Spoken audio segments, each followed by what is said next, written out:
నమస్తే, welcome to our channel. నా పేరు ప్రసాద్. జనసేన పార్టీ అధ్యక్షులు deputy chief minister Pawan Kalyan తీసుకుంటున్న తాజా నిర్ణయాలు, చేస్తున్న వ్యాఖ్యానాలు రాజకీయ వర్గాల్లో కొత్త రకమైన చర్చలకు దారితీస్తున్నాయి. రాజకీయ పార్టీలకు సంబంధించిన విశ్లేషకులు కానీ, లేదా రాజకీయ విశ్లేషకులు కానీ పవన్ వ్యాఖ్యల్ని చాలా జాగ్రత్తగా, దగ్గరగా గమనిస్తున్న పరిస్థితి కనిపిస్తుంది. ఈ మధ్యకాలంలో తిరుపతి లడ్డీ వ్యవహారం తెర మీదకి వచ్చిన తర్వాత, అది సుప్రీంకోర్టు మెట్లెక్కిన తర్వాత వారాహి డిక్లరేషన్ పేరుతో తిరుపతిలో పవన్ మాట్లాడిన తీరు చూస్తున్నప్పుడు ఆయన మరింతగా బీజేపీకి దగ్గరవుతున్నారా అన్న సందేహం అయితే వ్యక్తమవుతుంది. ఇది నిజం కూడా కావచ్చు. నేను ఒక హిందువునని చెప్పుకునే క్రమంలో ఆయన చాలా స్వరం పెంచి మరీ మాట్లాడిన పరిస్థితిని మనం చూసాం. చాలా ఆగ్రహంతో ఊగిపోయిన పరిస్థితి కూడా చూసాం. వారాహి డిక్లరేషన్ ఆయన బయటపెట్టారు. సనాతన ధర్మాన్ని కాపాడే క్రమంలో ఖచ్చితంగా అందరూ ముందుకు రావాల్సిందే అని చెప్పారు. తాను ఒక ఖచ్చితమైన హిందువునంటూ పదే 3 సార్లు చెప్పడం మనం చూసాం. కాబట్టి హిందుత్వాన్ని బీజేపీ తీసుకుంటూ ముందుకు వెళ్తోంది. ఆ రకంగా పవన్ కళ్యాణ్ కూడా బీజేపీకి చేరుకోవడం ద్వారా బీజేపీ ప్రతినిధిగా మారబోతున్నారా అనే అనుమానం అయితే రాజకీయ వర్గాల్లో వినిపిస్తోంది. ఆ రకంగా చూసినప్పుడు పవన్ కళ్యాణ్ తన పార్టీని కూడా క్రమేపీ బీజేపీలో విలీనం చేస్తారా అన్న సందేహం ఇప్పుడు తాజాగా రాజకీయ వర్గాల్లో తీవ్రమైన చర్చకు దారితీస్తోంది. నిన్న మొన్నటి వరకు ముఖ్యమంత్రి స్థాయిలో ఉన్న చంద్రబాబు నాయుడు లడ్డూ వ్యవహారంలో యానిమల్ ఫ్యాట్ కలిసింది, పంది కొవ్వు కలిసిందంటూ ప్రచారం చేసిన తర్వాత, దానిపైన ఆధారాలు లేవంటూ ఆధారాలు ఉన్నాయా అని సుప్రీంకోర్టు ప్రశ్నించిన తర్వాత ఇదంతా కూడా కాస్త సద్దుమడిగిన వ్యవహారంగా కనిపించింది. తాజాగా ఇప్పుడు సుప్రీంకోర్టులో దానిపైన వాదనలు కూడా కొనసాగే అవకాశం ఉంది. అయితే ఈ వ్యవహారంలో ఈ మొత్తం సనాతన హిందూ వ్యవస్థని ముందుకు తీసుకురావడం ద్వారా పవన్ కళ్యాణ్ చాలా కీలకమైన పాత్ర పోషిస్తున్నట్లుగా కనిపిస్తోంది.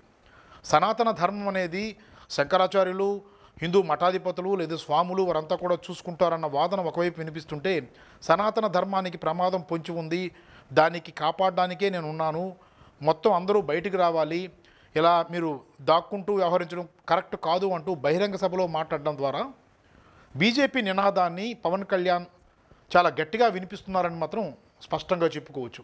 అటు బీజేపీ వర్గాల్లోనే ఒక రకమైన ఆశ్చర్యం వ్యక్తమవుతుంది.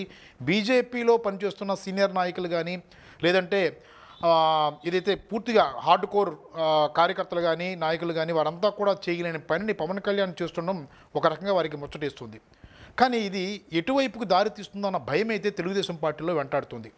మనం సెక్యులర్ దేశంలో ఉన్నాం కాబట్టి ఎన్నికల్లో వెళ్ళేటప్పుడు అందరికీ సమానంగా మనం చూస్తాం, అందరి ఓట్లను అభ్యర్థిస్తాం. కాబట్టి ఈ లడ్డూ వ్యవహారాన్ని చాలా కీలకంగా వ్యవహరించి జగన్మోహన్ రెడ్డి పైన వేయాలి, మనం రాజకీయంగా లబ్ధి పొందాలని చూసిన తెలుగుదేశం పార్టీ ఆ తర్వాత సుప్రీంకోర్టు వ్యాఖ్యలతో కాస్త డౌన్ఫాల్ అయిన తర్వాత ఈ లేటెస్ట్ పరిణామాలు ఏవైతే ఉన్నాయో ఇవన్నీ కూడా పవన్ కళ్యాణ్ తన భుజాన వేసుకొని ప్రాయశ్చిత్త దీక్ష కానీ, లేదంటే తిరుపతి కాలినడకన వెళ్ళి దర్శనం చేసుకోవడం కానీ, తన కుమార్తెతో డిక్లరేషన్ రాయించడం కానీ, ఇప్పుడు వారాహి డిక్లరేషన్ కానీ ఇవన్నీ చూసుకుంటున్నప్పుడు ఈ వ్యవహారాన్ని పవన్ కళ్యాణ్ వదిలేటట్లు లేడుగా అన్నట్లుగా వ్యాఖ్యలు వినిపిస్తున్నాయి. మరోవైపు చాలామంది ఎవరైతే తన విమర్శించారో జాతీయ స్థాయిలో చాలా సోషల్ మీడియా కానీ, రకరకాల లెఫ్ట్ వాదులు కానీ, లేదంటే చాలామంది విమర్శించిన వారందరూ కూడా సూడో సెక్యులరిస్టులు, సూడో హిందుత్వవాదులు అంటూ కూడా ఆయన విమర్శలు చేశారు.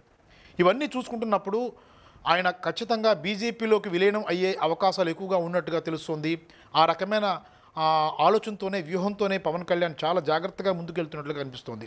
ఇవన్నీ చూసినప్పుడు టీడీపీకి భయం వేస్తుందని చెప్పుకోవచ్చు. ఎందుకంటే తన మిత్రుడిగా, రాజకీయ మిత్రుడిగా, కూటమిలో భాగస్వామిగా ఉన్న deputy chief minister Pawan Kalyan తమను వదిలి బీజేపీ వెనక బలంగా వెళ్ళగలిగితే తమ రాజకీయ పరిస్థితి ఏంటి అన్న భావనతో తెలుగుదేశం పార్టీ ఉన్నట్లుగా కనిపిస్తోంది.